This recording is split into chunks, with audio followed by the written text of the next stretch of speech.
ಬೆಂಗಳೂರಿನಲ್ಲಿ ಬಂದ್ ವಿಚಾರವನ್ನ ಹೇಳ್ತಾ ಇದ್ವಿ. ಇನ್ನು ಜಿಲ್ಲೆಗಳ ಪರಿಸ್ಥಿತಿ ಏನು ಅಂತಂದಾಗ ಜಿಲ್ಲೆಗಳಲ್ಲೂ ಕೂಡ ಕೆಲವು ಕಡೆಗಳಲ್ಲಿ ಬಂದಿದೆ, ಕೆಲವು ಕಡೆಗಳಲ್ಲಿ ಇಲ್ಲ. ಬಹುತೇಕ ಜಿಲ್ಲೆಗಳಲ್ಲಿ ಬೆಂಬಲ ಅಂತಿದ್ದಾರೆ.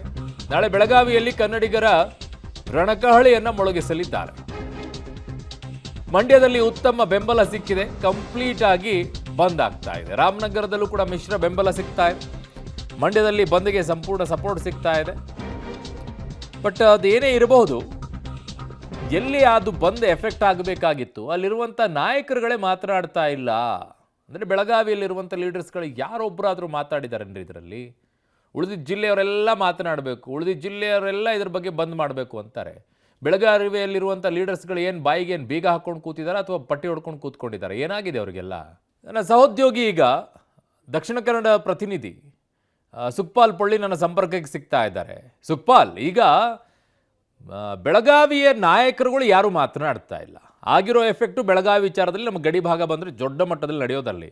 ಕರಾವಳಿಯಲ್ಲಿ ಇದಕ್ಕೆ ಹೇಗೆ ಬೆಂಬಲ ಸಿಗ್ತಾ ಇದೆ? ಯಾವ ರೀತಿಯಾದಂಥ ಸಪೋರ್ಟನ್ನು ಮಾಡ್ತಾ ಇದ್ದಾರೆ ಅಲ್ಲಿರುವಂಥ ಸಂಘಟನೆಗಳು? ಏನಿದೆ ಅಪ್ಡೇಟ್ಸ್? ಅರುಣ್, ನಾಳಿನ ಬಂದ್ನ ಬಗ್ಗೆ ಕರಾವಳಿ ಸೇರಿದಂತೆ ದಕ್ಷಿಣ ಕನ್ನಡ ಜಿಲ್ಲೆ ಆಗಿರ್ಬೋದು ಅಥವಾ ಕರಾವಳಿಯ ಉಡುಪಿ ಆಗಿರ್ಬೋದು, ಎಲ್ಲೂ ಬಂದ್ಗೆ ಬೆಂಬಲ ಇಲ್ಲ. ಒಂದು ಕರ್ನಾಟಕದ ಕನ್ನಡ ಪರ ಸಂಘಟನೆಗಳೇನಿದೆ ಅದು ಈ ಜಿಲ್ಲೆಯಲ್ಲಿ ಯಾವುದೇ ರೀತಿಯಾಗಿ ಬಲಿಷ್ಠವಾಗಿಲ್ಲ. ಜೊತೆಗೆ ಇಲ್ಲಿ ಯಾವುದೇ ರೀತಿಯಾದಂಥ ನಾಯಕರುಗಳಿಲ್ಲ. ಬೇರೆ ಬೇರೆ ಕನ್ನಡ ಸಂಘಟನೆಗಳು ಬೇರೆ ಜಿಲ್ಲೆಗಳಲ್ಲಿದ್ದರೆ ಅದು ಇಲ್ಲಿ ಮಾತ್ರ ಇಲ್ಲ. ಹಾಗಾಗಿ ನಾಳಿನ ಬಂದ್ ಏನಿದೆ, ಈ ಬಂದಿಗೆ ಯಾವುದೇ ಸಂಘಟನೆಗಳು ಕರೆ ಕೊಟ್ಟಿಲ್ಲ. ರಾಜ್ಯಾದ್ಯಂತ ಕರ್ನಾಟಕ ಬಂದ್ ಅನ್ನುವಂಥದ್ದನ್ನು ಮುಖಂಡರುಗಳು ಹೇಳಿಕೆಯನ್ನು ಕೊಟ್ಟಿದ್ದರು. ಇಲ್ಲಿ ಈ ಭಾಗದಲ್ಲಿ ಬಂದನ್ನು ಯಶಸ್ವಿ ಮಾಡಲಿಕ್ಕೆ ಬೇಕಾದಂಥ ಸಂಘಟನೆಗಳಿಲ್ಲ. ಹಾಗಾಗಿ ಈವರೆಗೂ ನಾಳೆ ಬಂದಿದ್ದರೂ ಈವರೆಗೂ ಯಾವುದೇ ಸಂಘಟನೆಗಳು ಬಂದಿಗೆ ಬೆಂಬಲವನ್ನು ಸೂಚಿಸಿಲ್ಲ. ಅದರ ಜೊತೆಗೆ ಬಂದ್ಗೆ ಕರೆಯನ್ನು ಕೊಟ್ಟಿಲ್ಲ. ಹಾಗಾಗಿ ಯಾವುದೇ ರೀತಿಯಾದಂಥ ಬಂದ್ ಇಡೀ ದಕ್ಷಿಣ ಕನ್ನಡ ಜಿಲ್ಲೆಯಲ್ಲಿ ನಾಳೆ ನಡೆಯೋದಿಲ್ಲ. ಎಲ್ಲವೂ ಎಂದಿನಂತೆ ಕಾರ್ಯಾಚರಣೆಗಳನ್ನು ಮಾಡ್ತಾ ಇರುತ್ತೆ. ಅದು ಶಾಲಾ ಕಾಲೇಜುಗಳಾಗಿರ್ಬೋದು, ಬಸ್ಗಳ ಓಡಾಟ ಆಗಿರ್ಬೋದು,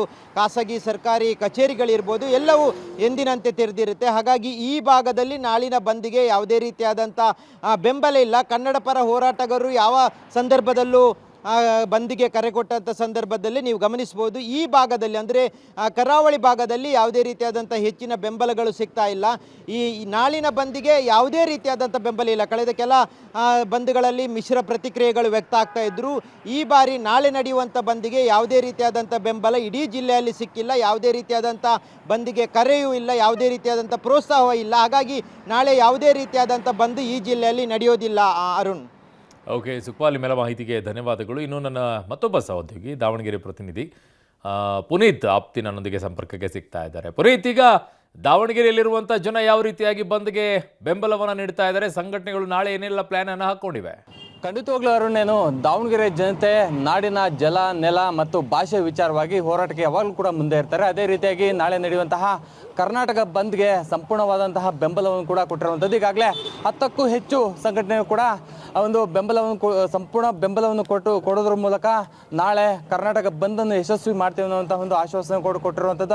ಅದೇ ರೀತಿಯಾಗಿ ಹಲವು ಸಂಘಟನೆಗಳು ಕೂಡ ನೈತಿಕವಾಗಿ ಒಂದು ಬೆಂಬಲವನ್ನು ಕೂಡ ಕೊಟ್ಟಿರುವಂಥದ್ದು. ಈಗಾಗಲೇ ಎಲ್ಲ ಅಂಗಡಿ ಮುಂಗಟ್ಟುಗಳಾಗಿರ್ಬೋದು ಮತ್ತು ವಿವಿಧ ಸಂಘಟನೆಯ ಕಾರ್ಯಕರ್ತರು ಸಾಕಷ್ಟು ಒಂದು ಮನವಿಯನ್ನು ಕೂಡ ಮಾಡಿರುವಂಥದ್ದು. ನಾಳೆ ಕರ್ನಾಟಕ ಬಂದ್ಗೆ ಎಲ್ಲ ರೀತಿಯಂತಹ ಒಂದು ಬೆಂಬಲವನ್ನು ಕೂಡ ಕೊಡಿ ಅನ್ನುವಂಥದ್ದು. ಮತ್ತು MES ಪುಂಡಾಟಿಕೆ ಏನಿದೆ ಅದರ ವಿರುದ್ಧವಾಗಿ ಖಂಡಿಸಬೇಕು. ಮತ್ತು ನೆಲ ಮತ್ತು ಜಲ ಮತ್ತು ಭಾಷೆ ವಿಚಾರವಾಗಿ ಸಾಕಷ್ಟು ಒಂದು ನಾವು ಒಗ್ಗಟ್ಟಾಗಿರಬೇಕು ಅನ್ನೋ ನಿಟ್ಟಿನಲ್ಲಿ ಒಂದು ಮನವಿ ಕೂಡ ಮಾಡಿರುವಂಥದ್ದು. ಈಗಾಗಲೇ ಪೊಲೀಸ್ ಇಲಾಖೆಯು ಕೂಡ ತನ್ನದೇ ಆದಂತಹ ಒಂದು ಮುನ್ನೆಚ್ಚರಿಕಾ ಕ್ರಮ ಮತ್ತು ಭದ್ರತೆಯನ್ನು ಕೂಡ ವಹಿಸಿರುವಂಥದ್ದು. ಬೆಳಿಗ್ಗೆ 5 ಗಂಟೆಯಿಂದಲೇ ಕನ್ನಡ ಪರ ಸಂಘಟನೆಗಳಾಗಿರ್ಬೋದು ಮತ್ತು ರೈತ ಪರ ಸಂಘಟನೆಗಳು, ವಿವಿಧ ಸಂಘಟನೆಗಳು ಕೂಡ ಕರ್ನಾಟಕ ಬಂದ್ಗೆ ಒಂದು ಎಲ್ಲ ರೀತಿಯಂತಹ ಒಂದು ವ್ಯವಸ್ಥೆಯನ್ನು ಕೂಡ ಮಾಡಿರುವಂಥದ್ದು. ಮತ್ತು ಬೆಳಿಗ್ಗೆ 5 ಗಂಟೆಯಿಂದಲೇ ರಸ್ತೆಗಿಳಿದು MES ಪುಂಡರ ವಿರುದ್ಧ ಮತ್ತು ಸರ್ಕಾರದ ವಿರುದ್ಧ ಒಂದು ಆಕ್ರೋಶವನ್ನು ಕೂಡ ಹೊರಹಾಕ್ತಾರೆ. ಯಾಕಂತೇಳಿದ್ರೆ MES ಪುಂಡರ್ನ ನಿಯಂತ್ರಣ ಮಾಡೋದ್ರಲ್ಲಿ ರಾಜ್ಯ ಸರ್ಕಾರ ವಿಫಲ ಆಗಿದೆ ಅನ್ನುವಂಥ ನಿಟ್ಟಿನಲ್ಲಿ ಸಾಕಷ್ಟು ಒಂದು ಆಕ್ರೋಶವನ್ನು ಕೂಡ ಹೊರಹಾಕ್ತಾ ಇರುವಂಥದ್ದು. ಈಗಾಗಲೇ ಲಾರಿ ಮಾಲೀಕರ ಸಂಘ ಆಗಿರ್ಬೋದು ಮತ್ತು ರೈತ ಮುಖಂಡರಾಗಿರ್ಬೋದು ಮತ್ತು ಕನ್ನಡ ಪರ ಹೋರಾಟಗಾರರು ಕೂಡ ಕರ್ನಾಟಕ ಬಂದ್ಗೆ ಬೆಂಬಲವನ್ನು ಸೂಚಿಸಿರುವಂಥದ್ದು. ಅರುಣ್, ಓಕೆ, ನಾಳೆ ಬಂದ್ ಇರುತ್ತಾ? ಹಾಗಿದ್ದಾಗ ಬೆಂಬಲ ಏನೋ ಸೂಚಿಸಿದ್ದಾರೆ, ಕೆಲವರು ನೈತಿಕವಾಗಿ ಬೆಂಬಲ ಅಂತಿದ್ದಾರೆ. ಹಾಗಿದ್ರೆ ದಾವಣಗೆರೆಯಲ್ಲಿ ಎಲ್ಲವೂ ಕೂಡ ಕ್ಲೋಸಾ? ಖಂಡಿತವಾಗ್ಲೂ, ಯಾಕಂತ ಹೇಳಿದ್ರೆ ಕನ್ನಡ ಪರ ಸಂಘಟನೆಗಳಾಗಿರ್ಬೋದು ಮತ್ತು ರೈತ ಸಂಘಟನೆಗಳು ಕೂಡ ಈಗಾಗಲೇ ಬೆಂಬಲ ಸೂಚಿಸಿರುವಂಥ ನೆಲೆಯಲ್ಲಿ ಬೆಳಿಗ್ಗೆ 6 ಗಂಟೆಯಿಂದಲೂ ಕೂಡ ಅಂಗಡಿ ಮುಂಗಟ್ಟುಗಳನ್ನು ಕೂಡ ಬಂದ್ ಮಾಡೋದಕ್ಕೆ ಒಂದು ಮನವಿ ಕೂಡ ಮಾಡ್ಕೊಂಡಿರುವಂಥದ್ದು. ಆದರೆ ಬಸ್ ಆಗಿರ್ಬೋದು ಮತ್ತು ಖಾಸಗಿ ಬಸ್ಗಳು, KSRTC ಬಸ್ ಆಟೋ ಚಾಲಕರು ಯಾವುದೇ ರೀತಿಯಂತಹ ಬೆಂಬಲ ಕೊಟ್ಟಿಲ್ಲ. ಆದರೆ ನೈತಿಕವಾಗಿ ನಾವು ಈ ಕರ್ನಾಟಕ ಬಂದ್ಗೆ ಬೆಂಬಲವನ್ನು ಕೊಡ್ತೀವಿ ಅನ್ನುವಂಥ ಒಂದು ಮಾಹಿತಿಯನ್ನು ಕೂಡ ಹೇಳ್ತಾ ಇರುವಂಥದ್ದು. ಪ್ರಮುಖವಾಗಿ ಆಟೋ ಮಾಲೀಕರ ಸಂಘ ಆಗಿರ್ಬೋದು ಮತ್ತು ಹೋಟೆಲ್ ಸಣ್ಣ ವ್ಯಾಪಾರಸ್ಥರಾಗಿರ್ಬೋದು ಎಲ್ಲರೂ ಕೂಡ ನಾವು ಕರ್ನಾಟಕ ಬಂದ್ಗೆ ನೈತಿಕವಾಗಿ ಒಂದು ಬೆಂಬಲವನ್ನು ಕೊಡ್ತೀವಿ ಹೊರತು ನಾವು ಸಂಪೂರ್ಣವಾಗಿ ಬಂದ್ ಮಾಡೋದಿಲ್ಲ, ಅಂಗಡಿ ಮುಂಗಟ್ಟುಗಳನ್ನು ಕೂಡ ಓಪನ್ ಮಾಡ್ತೀವಿ ಅನ್ನುವಂಥ ಒಂದು ಮಾತುಗಳನ್ನು ಕೂಡ ಹೇಳಿದ್ರು. ಅದೇ ರೀತಿಯಾಗಿ ಕನ್ನಡ ಪರ ಸಂಘಟನೆಯವರು ಕೂಡ ಸಂಪೂರ್ಣವಾಗಿ ಬಂದ್ ಮಾಡಿ ಕರ್ನಾಟಕ ಬಂದ್ಗೆ ಒಂದು ಬೆಂಬಲವನ್ನು ಸೂಚಿಸಿ ಅನ್ನುವಂಥ ಒಂದು ಮನವಿ ಕೂಡ ಮಾಡ್ಕೊಂಡಿರುವಂಥದ್ದು. ಹರೋಣ. ಓಕೆ ಪುನೀತ್, ಇವೆಲ್ಲ ಮಾಹಿತಿಗೆ ಧನ್ಯವಾದಗಳು.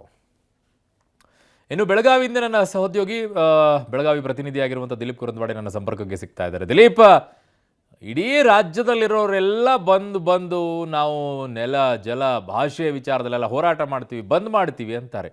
ಈ ನಿಮ್ಮ ಜಿಲ್ಲೆಯಲ್ಲಿರುವಂಥವ್ರ ಕಥೆ ಏನ್ರಿ? ಒಬ್ಬರು ಲೀಡರ್ಗಳೇ ಬರಲ್ಲ, ಬಾಯಿ ಬಿಟ್ಕೊಂಡು, ಅವ್ರಿಗೇನು ಬೇಕಾಗಿಲ್ವಾ ಇದು ಅಂತ? ಅರುಣ್, ಪ್ರಮುಖವಾಗಿ ಒಳ್ಳೆ ಪ್ರಶ್ನೆ ಕೇಳಿದ್ರೆ ಏನಂತಂದ್ರೆ, ಬೆಳಗಾವಿ ನಗರ ಜಿಲ್ಲೆಯಲ್ಲಿ ಇರ್ತಕ್ಕಂಥ ಒಂದಿಷ್ಟು ರಾಜಕಾರಣಿಗಳ ಇಚ್ಛಾಶಕ್ತಿ ಕೊರತೆ ಅಂತಲೇ ಕಂಡು ಬರುತ್ತೆ. ಯಾವಾಗ ಈ ಕನ್ನಡ ಪರ ಹೋರಾಟಗಳು, ಕನ್ನಡದ ಬಗ್ಗೆ ವಿಚಾರ ಬಂದಾಗ ಇವರೆಲ್ಲರೂ ಕೂಡ ಜಾನ ಮೌನ ಮೂಕತನವನ್ನು ಪ್ರದರ್ಶನ ಮಾಡ್ತಾರೆ. ಈಗಲೂ ಕೂಡ ಹಾಗೆ ಆಗಿರುವಂಥದ್ದು.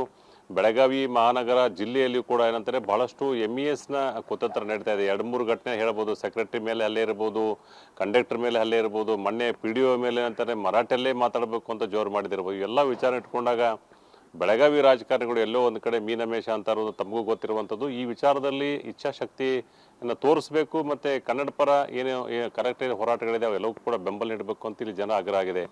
ಈಗ ನಾಳೆ ಕರ್ನಾಟಕ ಬಂದ್ ಅಂತ ಏನು ಹೇಳಲಾಗ್ತದೆ, ಅದರಲ್ಲಿ ಪ್ರಮುಖವಾದ ವಿಚಾರ ಏನಂತಂದರೆ MESನ ಒಂದು ನಿಷೇಧ ಮಾಡಬೇಕು, MESನ ಬ್ಯಾನ್ ಮಾಡಬೇಕು ಹಾಗೆ ಅಂತೇಳಿ. ಯಾಕಂದರೆ ಹೆಚ್ಚಿನ ಉಪಟಳ ಇರುವುದು ಬೆಳಗಾವಿ ಜಿಲ್ಲೆಗೇನೆ MES. ಹೀಗಾಗಿ ಈ ಜಿಲ್ಲೆಯಲ್ಲಿ ಯಾವ ಥರ ಜನ ಸಪೋರ್ಟ್ ಮಾಡ್ತಾರೆ, ಅಂಗಡಿ ಮುಗ್ಗಟ್ಟುಗಳು ನಾಳೆ ಬಂದ್ ಮಾಡ್ತಾರೆ ಅನ್ನೋದೇ ಪ್ರಶ್ನೆ ಆಗಿರುವಂಥದ್ದು. ಈಗಾಗಲೇ ಕನ್ನಡ ಪರ ಸಂಘಟನೆಯವರು ಹೋಗಿ ಗುಲಾಬಿಯನ್ನು ಕೊಟ್ಟು ಈ ಥರ ಆಗ್ತಾ ಇದೆ, ನಮಗೆ ಎಲ್ಲರೂ ಚೆನ್ನಾಗಿರಬೇಕು, MES ನಿಷೇಧ ಆಗಬೇಕು, ಯಾಕೆಂದರೆ ಭಾಷಾ ವಿಷಬೀಜವನ್ನು ಬಿತ್ತಿ ಇಲ್ಲಿ ಸಂಘಟನೆ ಮಾಡಿಕೊಂಡು ಒಂದು ಹೋರಾಟ ಮಾಡಿಕೊಂಡು, ಜೊತೆಗೆ ಏನಂತಂದರೆ ರಾಜಕಾರಣ ಮಾಡ್ತಾ ಇರ್ತಕ್ಕಂಥ MESನ ಸಂಪೂರ್ಣವಾಗಿ ನೆಲಸಮ ಮಾಡಬೇಕು, ಮುಗಿಸ್ಬೇಕು ಹಾಗೆ ಅಂತೇಳಿ ಕರ್ನಾಟಕ ಬಂದ್ ಕೊಟ್ಟಿದ್ದೀವಿ. ಹೀಗಾಗಿ ಏನಂತಾರೆ ಎಲ್ಲರೂ ಕೂಡ ಸಹಕರಿಸಬೇಕು ಅಂಥೇಳಿ ಕನ್ನಡ ಪರ ಸಂಘಟನೆ ಕಾರ್ಯಕರ್ತರು ಪ್ರತಿಯೊಬ್ಬರಿಗೂ ಹೋಗಿ ಏನು ಅಂಗಡಿ ಮುಗ್ಗಡಿ ಜನರಿಗೆ ಹೋಗಿ ಒಂದು ಗುಲಾಬಿ ಕೊಡೋದ್ರ ಮುಖಾಂತರ ಬಂದ್ಗೆ ಸಹಕರಿಸಬೇಕು ಅಂತ ಹೇಳಿ ಒಂದು ಮನವಿಯನ್ನು ಕೂಡ ಮಾಡ್ಕೊಂಡಿದ್ದಾರೆ. ಜೊತೆಗೆ ಏನಂತಂದ್ರೆ ಎಲ್ಲ ಕಡೆ ಬೆಳಗಾವಿ ನಗರದಲ್ಲಿರ್ತಕ್ಕಂಥ ಎಲ್ಲವೂ ಕೂಡ ಒಂದು ವಿಚಾರಣೆ ಮಾಡ್ತಾರೆ. ಅದರ ಜೊತೆಗೆ ಬೆಳಗಾವಿ ಪೊಲೀಸ್ ಕಮಿಷನರ್ ಕೂಡ ಬಿಗಿ ಪೊಲೀಸ್ ಬಂದೋಬಸ್ತನ್ನು ಕೂಡ ನಾಳೆಗೆ ಮಾಡಿರುವಂಥದ್ದು. ಅರುಣ್. ಓಕೆ ದಿಲೀಪ್, ನಿಮ್ಮೆಲ್ಲ ಮಾಹಿತಿಗೆ ಧನ್ಯವಾದಗಳು.